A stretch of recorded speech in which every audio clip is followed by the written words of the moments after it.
Maybe about 18 years ago, I bought this house, and I kept getting these insane water bills. The water bills were just insane. Like, why are these water bills so crazy? I'm a single man living in this house. Anyway, my neighbor told me I needed to dig a well. So I called this guy over to come, to an engineer. He comes out, and we're walking the yard, and he's putting out all of these orange flags as to all these places he thinks that we could find water.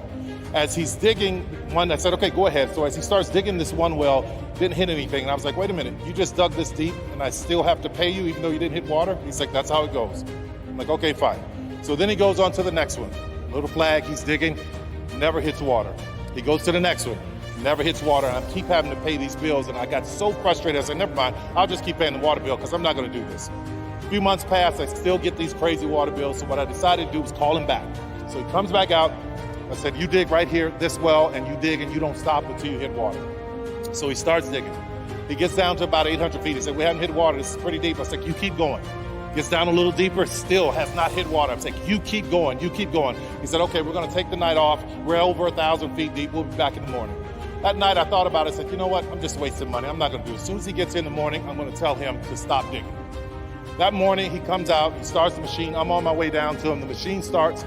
He was 4 inches away from the water that I needed. Why am I telling you all this? Why am I talking about digging for water? In this world, we're all digging wells. In our lives, we're digging wells. We're digging wells in relationships where we put all this time and effort and energy, and sometimes it doesn't give us what we need. We put all our time and effort and energy in our dreams and our business, and it doesn't give us what we need or what we were after. But if you just keep digging, my God, if you could just hear me right now, just keep digging. You may be 4 inches away from every gift and every blessing that you've ever wanted in your life. Had I given up when I was homeless, when I was sleeping in my car, when I was hungry, had I given up, these people that you see on this screen right now would not be a part of my dream. There are people who are tied into your dream and your destiny, and you are worthy of getting to your goal. Keep digging.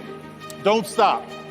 And let me tell you something, like I tell everyone here, listen to me, when you get there, when you get to that water and you see it's coming and you know you have what you need, this is what I want you to always remember. Make sure that everybody you run into meets you at your worth. If the truth be told, we were being totally honest.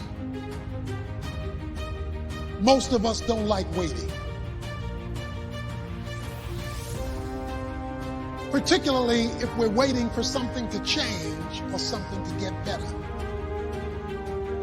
Waiting can be a very frustrating experience. But the worst kind of waiting of all is waiting on God. When God forces you to wait for things to get better in your life,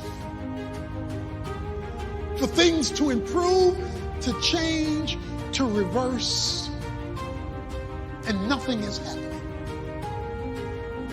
And yet, over and over again in the Bible, we're told to wait on the Lord. The most difficult place for you to be in life is in God's waiting room.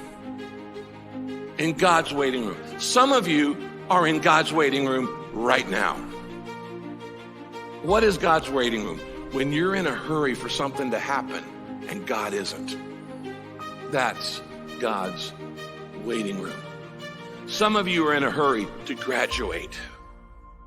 Some of you are in a hurry to get married. Some of you are in a hurry to start a family. Some of you are in a hurry to launch a new business, to close a big deal. Some of you are in a hurry for a big goal, a big dream, a big accomplishment. Some of you are in a hurry for all kinds of different things, and God isn't. Everything you're going through is preparing you for what you ask God for.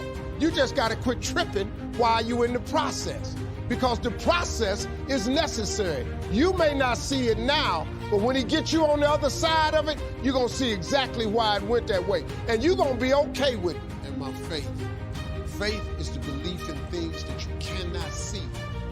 You can never lose faith That's the key. You have to believe in something that you can't see.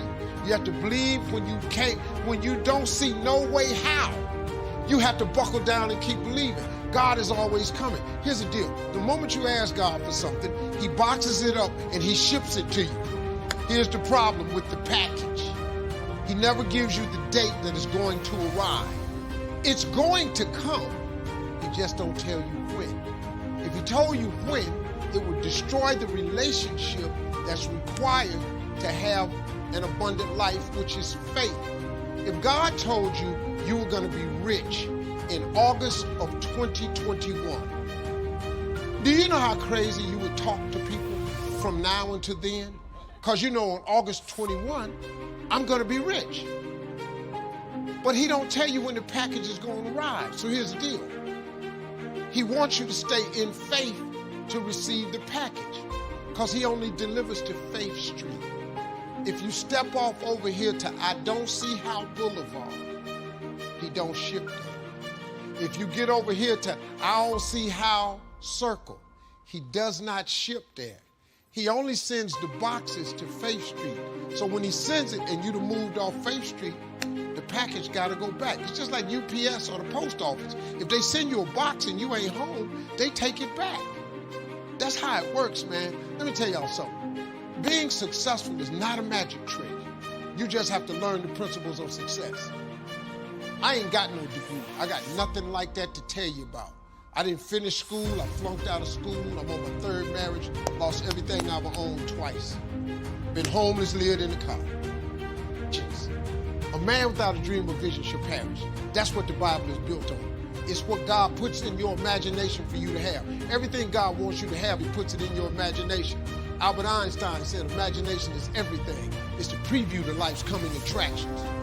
Everything you imagine is God showing you a preview of a coming attraction he has for you. And he puts it in your imagination so you can see what he got for you. So if you've been imagining that you're going to be rich one day, it's because God wants you to be rich. Now, when you going to ask him for it, and are you going to wait for it to happen? Or are you going to lose faith? Here's what Christians mess up at. Well, I guess it wasn't the Lord's will. Who are you? How you know what God's will is? It all happens at an appointed time, but you have to stay in faith for the appointed time to happen for you. I've been wanting to be on TV since I was 10 years old. You know how old I was before I got on TV? 38. 28 years after I wrote it on the paper. I won't be on TV. It took me 28 years to get on TV. But it happened at an appointed time. I just never gave up the faith. I kept going because I didn't know how to quit. Because I know if I quit, it cannot happen. But if you stay with it, like this dude's story right here, if you stay with it, you have no idea what can happen for you. But you got to stay with it, man. You can't quit because get hard.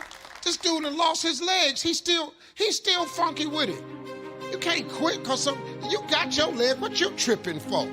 God got a great life for you. I'm telling you, God got a plan for you that's so out of sight, it would trip you out.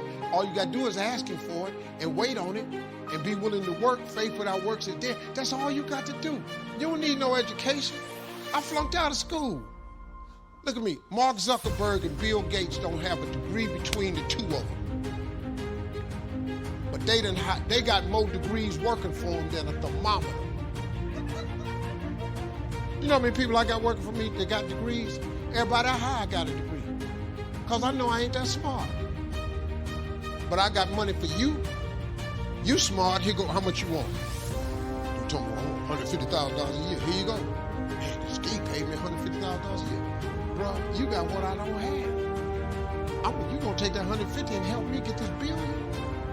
I got $154 billion.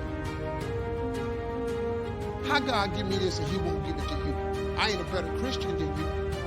Look at me, I'm up here cussing. I made mistakes. That's the type of Christian I am. You a better Christian than me. You should have something to show for it. But God don't ask you for your perfection. He asks you for your consistency.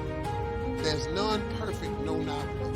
So since ain't nobody perfect, who going to heaven? Because he got a heaven for us. So who going?